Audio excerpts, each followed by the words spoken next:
Ya, ada baiknya juga ya kalau kita lihat seperti apa mungkin perjalanan atau persiapan, bisa dikatakan seperti itu untuk inaugurasi pelantikan Presiden Amerika Serikat Donald Trump yang kita ketahui akan berlangsung ya pada hari ini atau mungkin Waktu sana ya, nah tanggal itu dia. 20 Januari.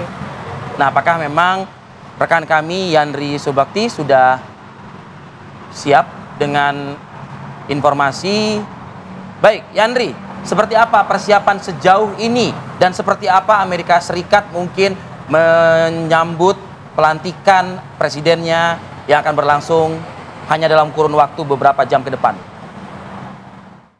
Arif Fadil dan Kumala Sari serta pemirsa TV One, saat ini di Washington DC pukul 8 malam, hari Minggu malam, kurang lebih proses inaugurasi akan berlangsung sekitar 12 jam lagi, di mana nanti hari Senin besok bertepatan dengan hari libur nasional peringatan lahirnya Martin Luther King, yang merupakan aktivis dan juga pendeta pembela hak dari warga Afrika Amerika pada tahun 50-an, dengan merupakan hari libur nasional. Dan saat ini di Washington DC, khususnya di lokasi tempat nanti untuk pelaksanaan inaugurasi yang dipindahkan ke indoor atau dalam ruangan, sudah hampir sempurna, termasuk juga pengamanan di seputar gedung Capitol, gedung Putih, dan sepanjang lokasi-lokasi strategis sudah dipagari pagar setinggi 3 meter, total panjangnya mungkin 48 kilometer, dan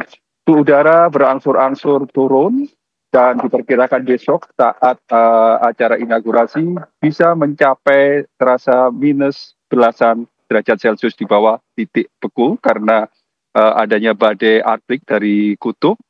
Dan ini yang menyebabkan seluruh rangkaian acara, tradisi acara inaugurasi ini disesuaikan, berubah. Biasanya setiap inaugurasi ini cukup sangat meriah sekali, karena selain pengukuhan ada juga acara panggung hiburan, kemudian parade, dan juga party atau dansa, pesta dansa, dan ini semuanya nanti dikemas seluruhnya di dalam ruangan.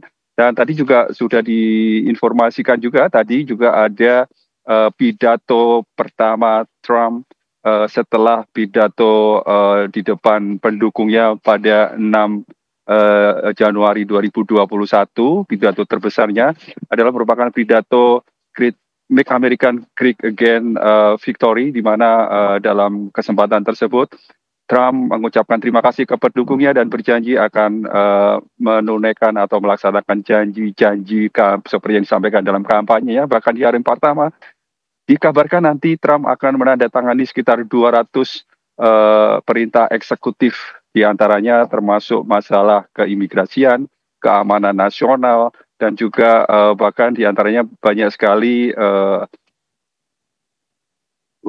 perintah eksekutif dari zaman Biden yang dicabut atau dibatalkan. Dan tentu ini disambut gembira oleh para pendukungnya. Terlebih juga nanti pada hari pertama, Trump juga berjanji akan memberikan pengampunan kepada ratusan pendukungnya yang bermasalah hukum, karena saat kejadian 6 Januari menyerbu masuk ke Capitol Hill, dan sebagian di antara mereka mendekam di penjara.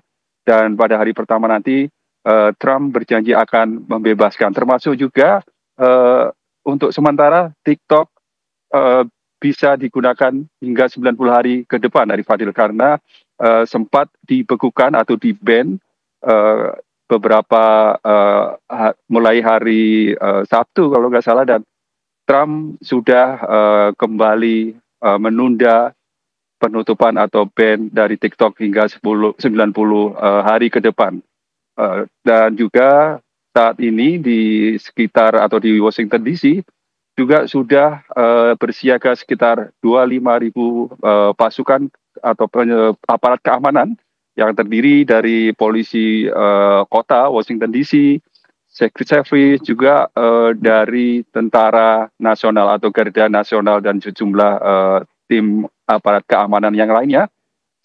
Sementara itu juga tempat-tempat atau jalur-jalur jalan-jalan utama di sekitar lokasi inaugurasi sudah mulai ditutup dan disterilkan.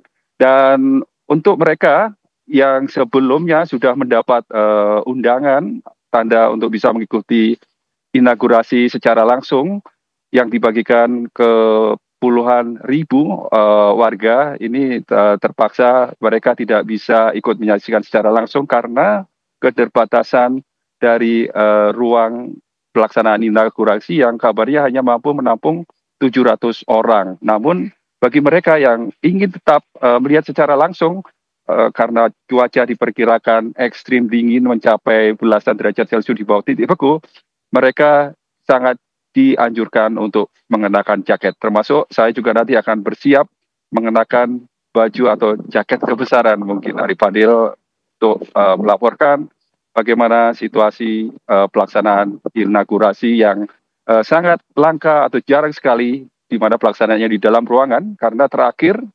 pelaksanaan inaugurasi di dalam ruangan ini pada saat pelantikan Presiden Ronald Reagan pada tahun 1985.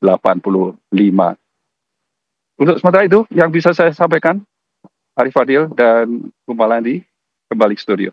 Sudah ada konfirmasi siapa saja mungkin tamu negara ya, yang kita ketahui kan adalah Wapres China yang memang sengaja diutus langsung oleh Xi Jinping untuk hadir dalam pelantikan. Nah, apakah ini juga sebagai bentuk tawar-menawar? Kalau tadi informasinya Anda kan menyebutkan TikTok kan di-ban begitu? Akhirnya ya, jangan-jangan gara-gara telepon-teleponan. Silakan, Yandri. Iya, beberapa kepala negara dari negara tetangga Amerika Latin dan juga kabarnya dari Indonesia, Wakil Menteri Luar Negeri Sugiono juga hadir, dan kabarnya juga Luhut LPP juga sudah berada di Washington DC. Namun demikian, apakah mereka bisa ikut masuk ke dalam gedung rotunda dengan kapasitas terbanyak, kapasitas terbatas, dan juga untuk wakil-wakil presiden yang di Amerika Serikat dikabarkan juga akan hadir, termasuk diantaranya Obama, namun tidak dengan istri karena sudah bilang tidak akan bisa hadir. Kemudian Bill Clinton dengan istrinya Hillary Clinton, Bush Junior dan istrinya, dan juga sejumlah anggota Senat khususnya dari Partai Republik, karena kabarnya dari Partai Demokrat ini banyak yang tidak akan menghadiri acara tersebut, termasuk Pelosi dan juga sejumlah miliuner seperti Mark Zuckerberg dan juga Elon Musk tentunya, dan juga sejumlah miliarder dari beberapa negara tetangga. Dan masih banyak lagi mereka yang akan hadir, tapi tentunya kita lihat apakah mereka bisa ikut menyaksikan secara langsung di acara utama pengambilan sumpah maupun acara yang utama yang dilakukan di dalam ruang rotunda di dalam gedung Senat yang hanya terbatas 700, karena di antara yang hadir pun akan membawa pasangan atau suami atau istri masing-masing, dan tentunya tempatnya sangat terbatas sekali. Arif Fadil. Baik, terima kasih Yandri Subakti langsung dari Washington DC. Kami berikan Anda waktu untuk bersiap-siap, karena tadi kata Yandri dia harus menyiapkan jubah kebesarannya. Karena kalau di kita kan dini hari ya, iya kan waktunya. Untuk laporan langsung nanti dari acara tersebut. Apakah Arif Fadil sudah menyiapkan jubah juga untuk berangkat? Saya nonton live streamingnya aja nanti ya, Mal ya. Okay. Tapi ini juga menjadi satu perhatian menurut saya gitu, karena ini adalah presiden yang akan dilantik malam hari nanti atau mungkin dini hari nanti begitu waktu di tanah air, adalah juga presiden yang berpredikat sebagai terpidana, ya kan? Ya. Apakah mungkin suara-suara netizen, warga lokal di sana juga memberikan juga tuh catatan-catatan, kok kita memiliki presiden tapi yang juga punya sandungan hukum. Pertama kalinya sepertinya ya. Itu. Baik, nanti kita akan update bersama dengan Yandri di masa atau di jam pelantikannya nanti. Ya, pemirsa, kita jeda terlebih dahulu. Pemirsa jangan kemana-mana, karena Apa Kabar Indonesia Pagi masih akan kembali.